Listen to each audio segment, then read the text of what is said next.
I'd like to welcome everybody to a special edition of the Byron Mouton Show. This week we had the pleasure of being joined by three of Byron's former teammates from the National Championship team and the 2001 Final Four team. You all know my co-host, Byron Mouton. Mike Marticic, senior on the 2001 Final Four team. Chris Wilcox, former NBA lottery pick, and Taj Holden, power forward. Everybody knows the magic carpet ride that the 2001 team took all the way to the Final Four, taking Maryland to its first Final Four. But what a lot of people don't remember is it didn't start off so magical. We lost 3 of our first 4 games. What was that like at the beginning of the season, especially for yourself, Mike, being a senior, knowing this is your last year and starting off not so hot? It was tough, obviously. You know, we knew that we had a lot of talent on that team. It was disappointing. I'm not sure, exactly I can explain what happened, but we knew we had to turn something around. We ended up going on a nice little run towards the ACC start. Then we hit a roadblock there, started to go down again. It was a pretty tumultuous year, ups and downs, but we ended up just fine and had a nice little run. After getting off to a slow start, like you said, the team kind of picked up and got a nice little winning streak until we got into this funk that we've often talked about on the show, Byron. A 4-game was lost 4 out of a 5 game, and that took us to that game that we can't stop talking about, the Florida State game. Exactly. Chris, Taj, what was that like at that Florida State game, which I guess we would all call the lowest moment of the season, getting booed at home? What was that like? It was real tough because we were, like you said, we were going through a tough spot there, and I think it started around the Duke game where we were up 10 with about a minute left. Yeah. Wound up losing. Steve fouled out, and we lost that game in overtime.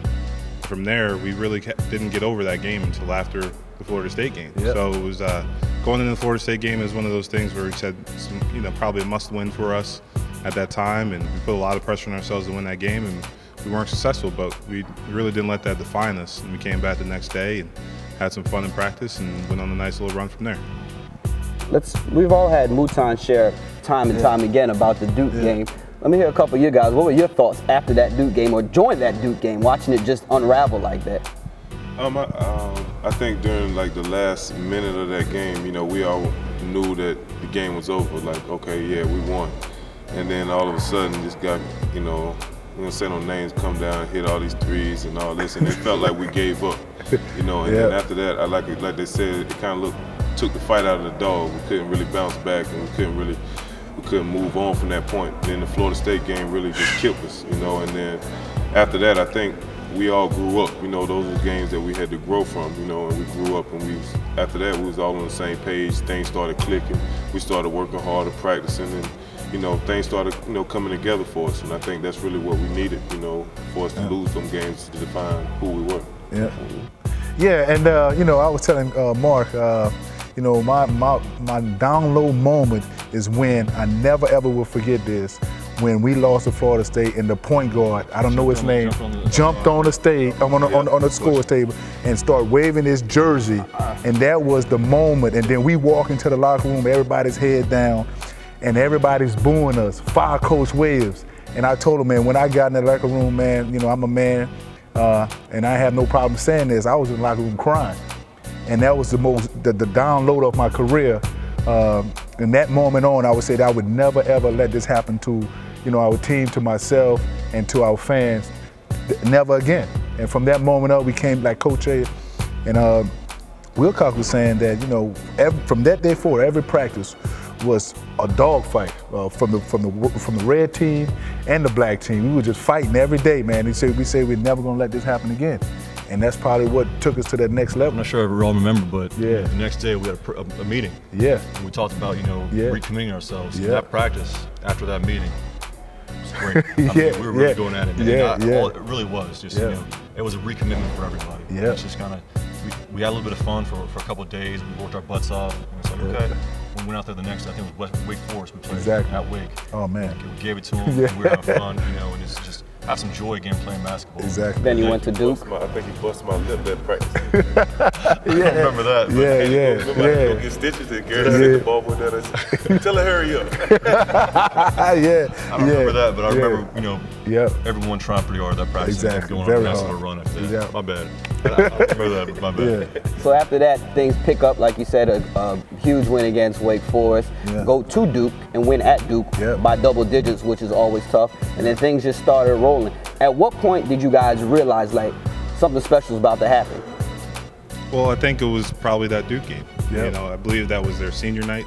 Yep, And it was yep. Shane Battier's senior night. Exactly. Which made it even more special to go down there and beat those guys. But, you know, they were the top team in the country. They were the guys to beat. And, you know, we had something to prove that we had them beat the first time, and they came and basically took it away from us. We wanted to go take something from them. So that was a time of the year where we were like, all right, well, we really can do this. We really are as good as we think we are. And we just need to go out every day and do it. Now, when you do lose to Duke in the Final Four and you guys are walking off the floor in a game that we actually were up by quite a bit, what is going through your head, Mike, as this is your last game? You gotta keep the microphone over there, man. I still can't talk about it. For real, I can't. So. Yeah. I can understand that. Yeah. Look my eyes, man. I can't talk about it. Yeah. Got you. Fast forward to the next year, and we are going to something special in the 2002. Chris, you go from about 5 to 6 minutes a game to lottery pick. Yeah. Did you get that much better in 1 year? I just got hurt. Let me answer that first. First of all, when Chris, his freshman year, we had a lot of bodies there. Yeah. We had myself, Terrence, Ron Cephas, guys left. Yeah. And Chris was that good, I think, the year before. Exactly. He just didn't really know how to harness it all. But once he got there, got some minutes, and forget it. Yeah. Thank you. Like Seabiscuit. No, I think, you know, like I said, man, I think, you know, that first year we grew up a lot, you know, and I learned a lot of things from, you know, the older guys that was there. You know, they put in the work, you know, they worked out and different things like that, because I was more like, okay, whatever, I'm not getting ready to do no extras and all this. But, you know, a lot of that stuff paid off. And like when we played Duke in the Final Four and we lost, from that moment on, every time we played Duke, it was, you know, it was personal, you know, and we took that game as something like, you know, we took that game as something like we needed to win this game, not for ourselves, but for Gary too, because during that year that we was, you know, we was going up and down, you know, we had a lot of negative media going around and saying different things about our team, but I think we kind of got it right, and it took a lot for me to come from where I'm from, you know, to come out and then just to play at University of Maryland and to get the minutes and then graduate and go to the NBA. So it was kind of tough, but it was a great experience. And after the season, you get that goal that everybody's been reaching for, and that's what you all came to College Park for, and the national championship, and you get Maryland's first national championship. On a scale from 1 to 10, with 1 being easy and 10, no, 1 being very easy and 10 being easy, how hard was that decision to leave after that year, Chris? Not that hard. Easy. It was easy. You know, it's tough because, you know, when somebody tell you you're going lottery pick, you know, you can't turn that down, you know. And by me seeing Terrence Morris the year before, being the #1 player recruited, you know, and not really getting the opportunity to excel in the NBA, I had to go. You know, I was just like, okay, well, it's my time. I don't want to make the same mistake, you know. And then what I did was I just went for it. You know, everyone was telling me to stay. I wanted to stay, but at the end of the day, I really came to school to go to the NBA. You know what I mean? So, you know, that was my dream.